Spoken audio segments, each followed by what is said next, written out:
Well, hello everyone and welcome back to Perth South Model Railway. In this video, I'll show you how I went about building my platforms and also some of the pitfalls and lessons learned.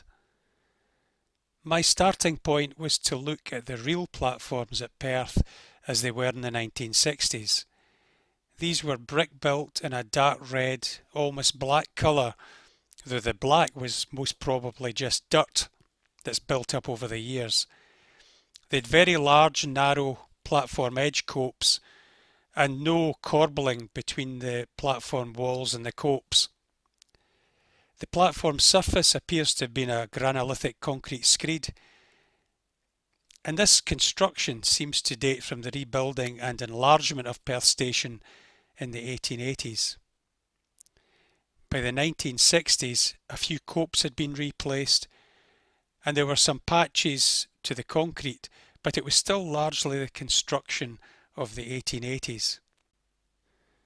Over more recent years, many of the platforms in the more heavily used parts of the station have been renewed, but there are still areas of the original copes and platform surface, albeit with studs for the visually impaired added as separate screw-in inserts. Note the copes and the platform surface, both concrete, are largely the same colour. Now, of course, there are any number of different ways of building model railway platforms. I decided to use 18mm NDF, and I've largely followed the method shown by Tony of Tony Northeastern for his model of South Shield Station, albeit with a few variations. If you haven't seen Tony's channel, it's well worth a visit. He's got a super model railway, and his series of how he's gone about building South Shields is absolutely fantastic. Now, when deciding on the thickness of materials for model railway platforms, it's worth looking at what the prototype standards are. Railway platforms in the UK are designed to be 3 feet or 915mm above the top of the rail level. So 3 feet 915mm from the top of the rail to the platform. And a 4mm scale, of course, that's 12mm. Allowing for a track bed of 3mm and 4mm for the rail and sleepers, my model railway platform surface should be 19mm above baseboard level. Now, because the MDF is a nice smooth surface, I decided to pack this up by 1mm, so 18 plus 1 is 19, to bring it up to the correct level. I could have had the option of laying a 1mm card or plastic card on top, but as I say, because it's got a nice smooth surface, I decided to use the MDF surface as the surface for painting afterwards to provide the look of the platform. I templated the shape of the platforms using a Mark I coach. That's the longest coach I plan to run in the layout, using the centre of the coach for platforms and the inside of the curve, and the coach ends for platforms on the outside of the curve. I used wallpaper for the template, and once cut out, the shape was transferred to the 18mm MDF. I cut this out using a jigsaw in my garage. Being MDF, this was done with doors open, wearing a mask, as MDF dust is certainly not good for you. I smoothed down the edges with an electric sander, and the ramp ends were cut using the jigsaw again, and again smoothed down with the sander. After checking the cut platforms against the track, some further cutting and smoothing was carried out to get the best fit and to get it looking right. The MDF was then primed with grey wood primer.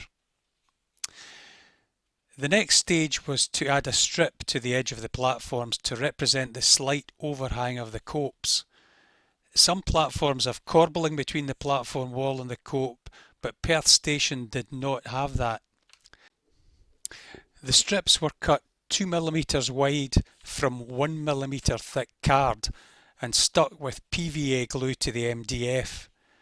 I cut some of these strips with a guillotine for speed, but found that this made the strips curl up. The best way was to cut them with a sharp craft knife and a straight edge. A further problem was that the card I used was picture mount board card, which had a smooth surface layer, and unfortunately if the strips get too much PVA, the surface layer came loose, so great care was required.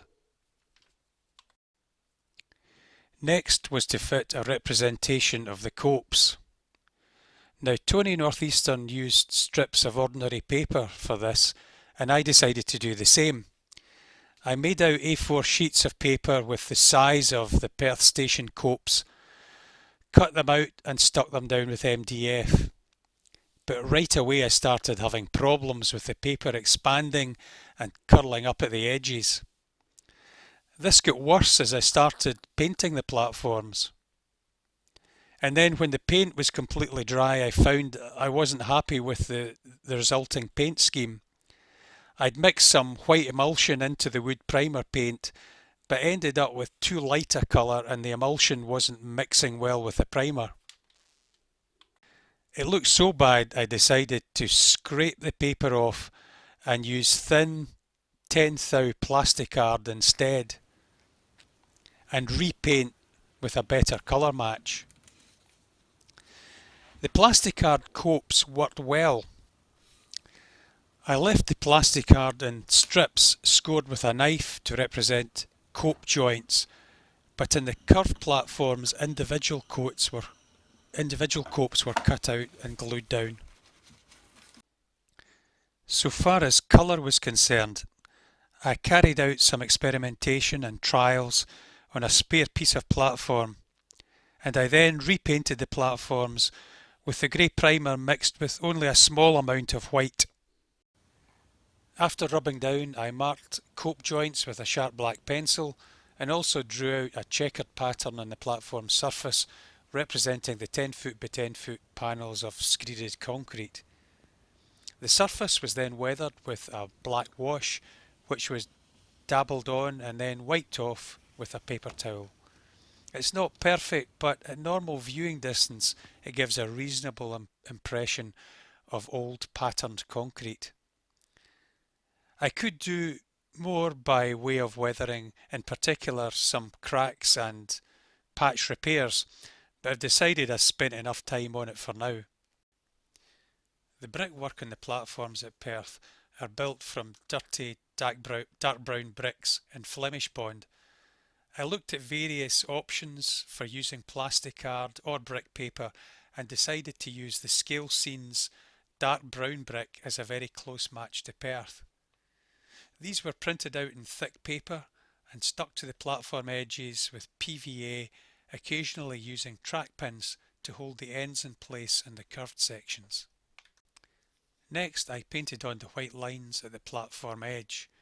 These are generally 6 inches wide in the prototype, so I used masking tape 2 mm in from the edge of the platform before painting a couple of coats of white to the top and edge of the cope.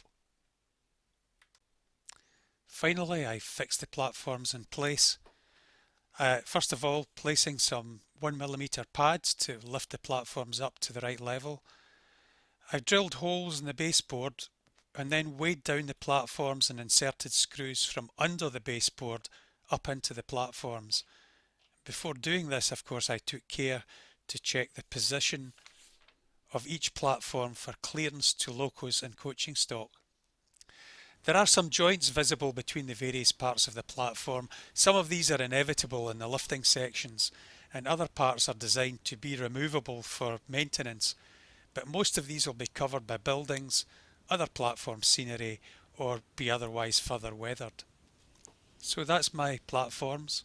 I'm going on now to prepare designs and mock-ups for the main station buildings and also the St Leonard's Road Bridge situated at the station throat. So I'll finish up now with some more running shots at the station.